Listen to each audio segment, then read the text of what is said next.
In 2157, humanity has developed the great theory of education and gotten rid of wars, hunger, and terrorism. Earth's nature has healed, medicine has advanced enough to save people from any disease, and space traveling has become the norm. Max is traveling around the universe in his own spaceship while avoiding the calls from his family because they want him to go back to college. Suddenly an asteroid hits the ship and damages it severely, causing Max to plan an emergency landing. Unfortunately, the ship has become impossible to steer and crashes on the nearest planet. Max manages to get out right before it explodes, meaning he's now stuck on this strange land. He starts exploring the area and discovers signs of a bonfire, then notices a creature hiding nearby. Max tries to communicate with it, but the creature runs away when suddenly a soldier named Zeph finds them and points his gun at Max, saying something he can't understand. Max grabs from his belt a little translation device that he puts into his ear, causing the soldier to shoot at the belt to make Max lose it before arresting him and taking him to the nearest town. Max watches in shock how the town looks like a grim version of Earth, similar to what he's seen in history books. He's sent to a lab where some scientists put a helmet on his head to look into his thoughts as they interrogate him. However, they still don't believe he's an alien, and it's decided he'll be transferred to a mental hospital in the capital with Soldier Guy as his escort. At that moment, every person in the area starts enthusiastically chanting the country's anthem, promising loyalty to the government. However, Zeph collapses as he has a seizure and is taken away by the authorities. On the way to the city, Max notices the awful state of the town and some huge towers every couple of miles. Guy explains that they are protection against enemies. At that moment, an explosion destroys the base of a tower and makes it fall on the road, causing the debris to kill a few people while they try to run away and destroy most of the trucks. When a huge metal road pierces Max's truck, Guy gets caught under the rubble, but Max immediately rushes to pull him out with outstanding strength before they could be reached by the incoming flames. Then Max learns that rebels are trying to bring down the government. That's why they need the towers. Now they have no choice but to continue their trip on foot. As soon as they arrive in the capital, the head of the Department of Special Research, Strider, hears about it and asks his employee Funk to bring Max to his office. Meanwhile, Max is being kept in a dangerous facility where they put him inside a water tank to keep on looking into his mind. However, the experiments are interrupted by Funk, who uses Strider's badge to take Max away against the scientist's wishes. Meanwhile, in the government building, State Prosecutor Umnik also asks his employee to keep an eye on any news related to Max. Then Umnik notices the time and hides in his bathroom to have the seizure in private. At the same time, Funk is taking Max away in his car and finds the road blocked, so he has to find a new route. He's nervous because he's noticing the time, and at that moment, he starts having a seizure. As the authorities come to pick him up, all the locals begin chanting in favor of the government and call Max a degenerate for not chanting along. Taking advantage of the chaos, Max immediately escapes. In the government building, it's revealed that the country is ruled by a dictatorship under the power of the Unknown Fathers, who include Strike and Umnik. When one father makes a mistake, he's immediately killed by the others, showing they're ruthless even with each other. After wandering around the city for a while, Max ends up in a bar and meets the waitress Rada, quickly developing a crush on her.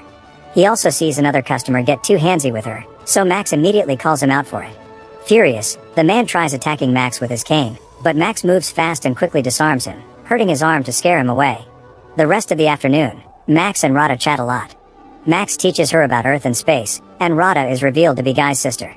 She also invites Max to stay in her home. On their way out, the customer from before blocks their way, eager for revenge. He's even brought backup, but Max is still faster and immediately dodges their sword attacks. Then the men fight him hand to hand, however their punches barely tickle Max and he beats them up in seconds. Then the rest of the gang arrives with bigger weapons, but no matter the number, Max can fight them all at the same time. Suddenly a man catches his leg with some rope and then they grab his neck with a whip, yet Max just uses these weapons to drag the enemy around and finish knocking them out. In the end, only the cane man is left and he throws a small sphere with blades at Max, who dodges it easily. Later at Rada's place, Guy also comes home and is shocked to see Max, but he remembers how he saved him and allows him to stay. Days start to pass and Max learns a lot about the local culture, like the fact they're playing his thoughts on TV as if it was a movie. The locals are also taught that they live inside the planet, not on its surface, and there are no other planets or stars. History says that the Unknown Fathers stopped the war against the rebels known as degenerates with the towers and saved the country. Guy is very enthusiastic about wanting to defend his home and invites Max to become a guard as well. Since Max has no ID or documents, Guy has to convince Commander Chachu to allow Max to join. First he has to go through training, so Max learns the chant and joins mission trials, during which he must run through areas on fire and shoot at signs representing degenerates. Max is an excellent shot, but his companion isn't, so Max gives him a few tips to pass the test. However, later Guy scolds him privately, telling him to never do that again because their superiors demand discipline. When they're at home, Max exercises hard while Guy asks him questions about the rule book to test his memory. Sometimes they also spar. In his free time, Max hangs out with Rada and they eventually kiss. When Max is finally accepted into the army, He joins his first raid in rebel lands. The soldiers storm into the buildings with the utmost brutality, using bombs and kicking people along the way. Max is shocked to discover that the so-called rebels are just terrified normal humans and immediately drops his gun. While the others arrest them, a rebel comes out of hiding and opens fire on them, but he's quickly knocked down and Chachu starts kicking him just for fun. Afterward, Max watches how dozens of normal humans are brutally arrested and pushed into trucks. Chachu asks him why he dropped his weapon and Max explains the word degenerate had made him think he would see wild beasts, not just poor citizens. Chachu begins insulting the rebels and calls them trash but does admit they feel pain like everyone. However, Max explains he doesn't feel pain at all. Later, the fathers judge the rebels while flashing very hot and bright lights at them. Some prisoners deny any rebel activity, while others insult the fathers as they point out all the people they've killed. Depending on their attitude, some prisoners are sent to do daily work and others are executed. A rebel shows them the mechanical arm he had to get after the guards cut his, and the fathers punish him by putting him inside a suit filled with a gas that burns his skin. Max has to watch it all while hiding his disgust. Later, he tries to tell Guy how wrong all this is, but Guy argues back and defends his government's ways. With Max being so public, Funk finally finds his location. Later in the evening, Guy and Max are called to Chachu's office, so by the time Funk gets to their place they're already gone. After what happened earlier, Chachu wants Max to prove his loyalty, so he takes him to the forest and asks him to shoot the two rebels with death sentences. Max takes the rebels away pretending he will shoot them, however he lets them go instead. Then he confronts Chachu, announcing he is quitting. Furious, Chachu opens fire on Max, ignoring Guy's pleas for mercy. Afterward, Chachu drags Guy back to the capital, leaving Max's dead body in the forest. In the meantime, the fathers are discussing tactics to finally put an end to the rebels' attacks. However, Umnik points out this would be a great moment to put together all their guards into a huge army, implying he wants more war. The others like the idea of a full invasion, but they'll have to find a way to make the public accept the idea of war starting again, perhaps by planning a fake assassination attempt. In the evening, the rebels in the forest find Max and are shocked to see he's still alive because his body recovers very fast. Max explains Earth's health technology and points out his people don't know the meaning of fatal wound. He can only be stopped by a shot directly to the head. In return, the rebels explain that the fathers are dictators who took power by force and the towers aren't for defense. They actually send out waves to brainwash people. That's why they always go through a patriotic frenzy at the same time twice a day. Some people are immune to these waves and have seizures instead, but the government's propaganda has marked them as degenerates so they can hunt them down. At that moment, the towers send their waves, so the rebels put a stick in their mouths to avoid choking while they have a seizure. In the city, Umnik does the same thing in private. Thanks to his earthling body, Max doesn't suffer pain at all, so he helps the rebels go through it. Afterward, Max and the rebels cut down a fence to cross into tower territory. As the rebels open fire on the soldiers and the alarm is raised, Max runs through the facility without fearing incoming bullets and knocks down any soldier who dares to get in his way with his bare hands. A few rebels are killed and others try to hide behind walls to continue to shoot the enemy to the very end. Max manages to get under the tower and installs a bunch of bombs before running out, tossing a rope through the hooks on each rebel's clothes to drag them out with him regardless if they're alive or not. Thanks to Max's strength, the group manages to escape to the forest right before the tower is brought down by the explosion.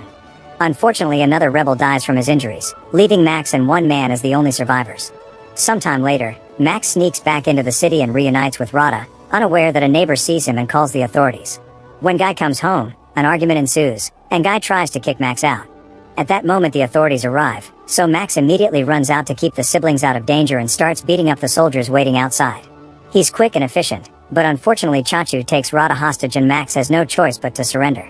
Afterward, Max is thrown in jail with a bunch of prisoners, including Zeph and the guy with the metal arm. Meanwhile, Strike visits Umnik, who makes him sit on a chair so narrow that makes guests uncomfortable on purpose as subtle torture. Since Umnik is in charge of the re-education program, Strike wants him to release Max so he can study him, and they discuss a deal. However, after Strike leaves, Umnik sees Max's profile and learns he doesn't have seizures. Wanting that power for himself, Umnik orders his employee to kidnap Max and make it look like he mysteriously disappeared, and also to send Strike a message saying Max unfortunately died in action. In the morning, the prisoners are sent to the forest to clean, meaning they must pick up every weapon left by the war. Max's group suddenly sees a bunch of defense robots and immediately drops to the ground as the robots open fire, shooting in circles with no signs of stopping. The prisoners wait for the right moment to fire back, and one by one they bring down the robots until they're all destroyed. Then the group continues to search the area, and Zeph teaches Max about the creature he saw when he arrived. He says they're dangerous mutated humans and should be killed on sight or they'll be killed first. After wandering for a while, Zeph suddenly falls into a hidden hole, so Max jumps in to help him. They discover a series of underground tunnels and start walking through them until they find an old abandoned facility. After noticing a beast sneaking around in the shadows, they turn on the power and find some old equipment. While they get distracted looking into some lenses that show them the desert, the beast uses the chance to run out, and Max tells Zeph not to shoot it. As the duo is horrified to notice human bones on the ground, the beast damages the equipment to cut the power before attacking. The beast manages to get Zeph in a very strong hold, ready to bite him off. However, Max is strong enough to fight it with his bare hands. After lots of struggle, he knocks the beast down, saving Zeph just in time. Later, while Zeph is sleeping, Max takes off the ropes and lets the beast run away. Zeph scolds him for it, but Max explains these beings aren't animals. The next morning, Max and Zeph reunite with Metal Arm Guy and continue to search the area. Among the trees they find a small red tank stuck in a bunch of vines, and when they try to come closer, they're attacked by a black tank that moves freely. The group runs to hide behind the trees and tries to open fire, but their shots don't do anything to the tanks. Thankfully, Max gets an idea. He shoots at the red tank to make it react, and when it tries to shoot back, it ends up bringing down the black tank instead. Then Max sneaks under it and appears behind to climb inside, cutting the wires to make it stop. After sharing a meal with the others, Max announces he's escaping. There are security measures at the borders to stop the prisoners from running away, but Max gets inside the tank and drives it to the south as hidden mines explode around him without causing any damage. When Umnik learns Max escaped, he throws a tantrum in his office. Eventually, Max finds a few soldiers guarding the road and is disgusted to see executed rebels nearby. He tries to stay hidden inside the tank, but rules dictate every vehicle must be searched.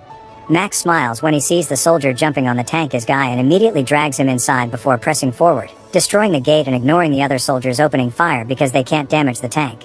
As they cross unknown lands, Guy is furious because they may be executed for this and tries to escape, but Max keeps him in the tank and promises him a much better life. Make sure to subscribe and turn on notifications so you can watch more videos like this. Thanks for watching.